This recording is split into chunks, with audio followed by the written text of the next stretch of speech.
You've been lied to about the FNAF timeline.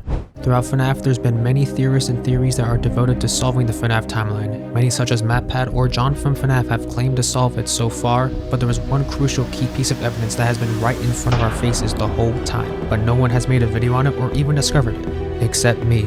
Hello fellow theorists, my name is FNAF Dude, and today I'm going to be showing you all the current evidence around the FNAF timeline, what I think connects together within the timeline, and ultimately tell you why the FNAF timeline is a complete lie.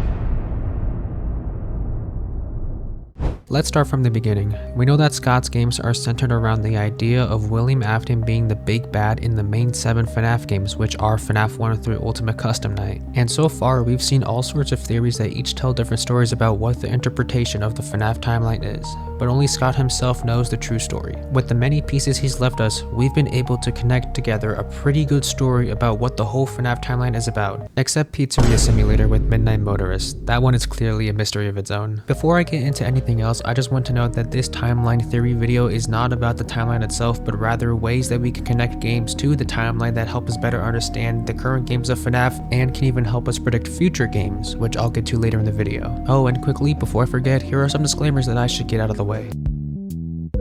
Now with that done, here's what I saw about the FNAF timeline. Back a while ago, I noticed that John from FNAF took note that the Silver Eyes trilogy, which is a FNAF book series, is related to FNAF Security Breach, FNAF Security Breach Ruin, and Help Wanted 2. With that, I thought about what else connects together that would make sense about the FNAF games and how things relate to each other. I spent a lot of time thinking about if there's any books that we missed or if there's anything from the movie that we may have missed, but I was far from right, and the evidence I was trying to find was right in front of me the entire time. After FNAF Ultimate Custom Night, Steel Studios, an indie game studio, took over the FNAF franchise so that Scott Cawthon wouldn't have to worry about working on the games as hard, and with that came a lot of controversy.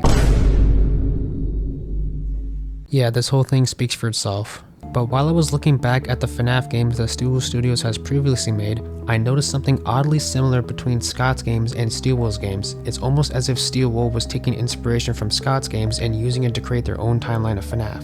And after looking and comparing all the FNAF games from Scott and Steelwool in the order they were released in, it hit me. What I previously said might be true. So I took a step further to create a graphic of what I think solves the biggest question about the FNAF games, and here's what I came up with. Yeah, it doesn't seem that much different than what's already out there, but if you take a look at the in-game content from each game, there's a continuous pattern of similarities between lore and gameplay, and if you don't believe me, then let me show you.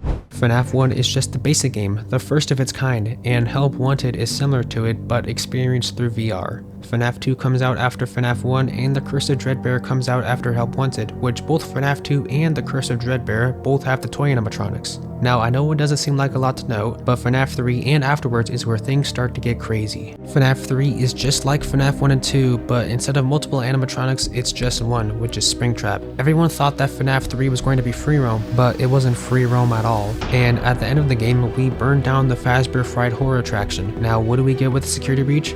Springtrap, free roam, and the mall burning down just like in FNAF 3. FNAF 4 is where things start to get really similar.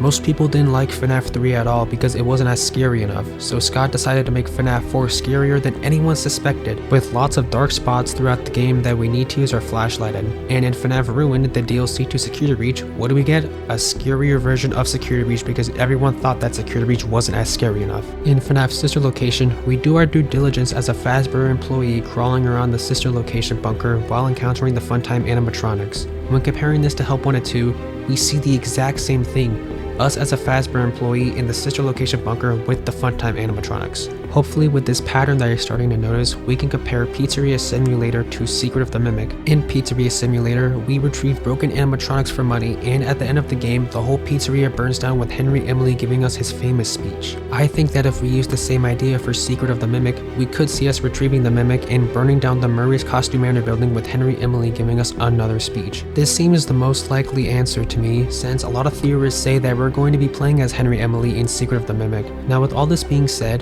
what if we we could use all this information to predict Steelwool Studios' next big FNAF game, specifically one that aligns with Ultimate Custom Night. In Ultimate Custom Night, we play as William Afton trapped in a never-ending cycle of torment, torture, and frustration against all his past mistakes and creations. If we were to take that same concept of Ultimate Custom Night and turn it into the next big FNAF game after Secret of the Mimic, we could see us playing as Edwin Murray at Fazbear Entertainment, living in regret about David and the Mimic, having torture in his memories at night while trying to let go of the past by taking on the Mimic himself, resulting in his own death. This seems more likely than anything, specifically because in the Tales from the Pizzaplex book, the storyteller, Edwin Murray, works for Fazbear Entertainment at the Mega Pizzaplex and dies in the storyteller tree at the end of the book, which after thinking about this does make a lot more sense than having a Security Breach 2 game right after Secret of the Mimic. And speaking of Security Breach 2, it will directly take place after Secret of the Mimic or the game after Secret of the Mimic. Now what I mean by "or" is that Steelwool Studios could just decide to go straight to Security Breach 2 if they think my theorizing is too good for them, which is a possibility.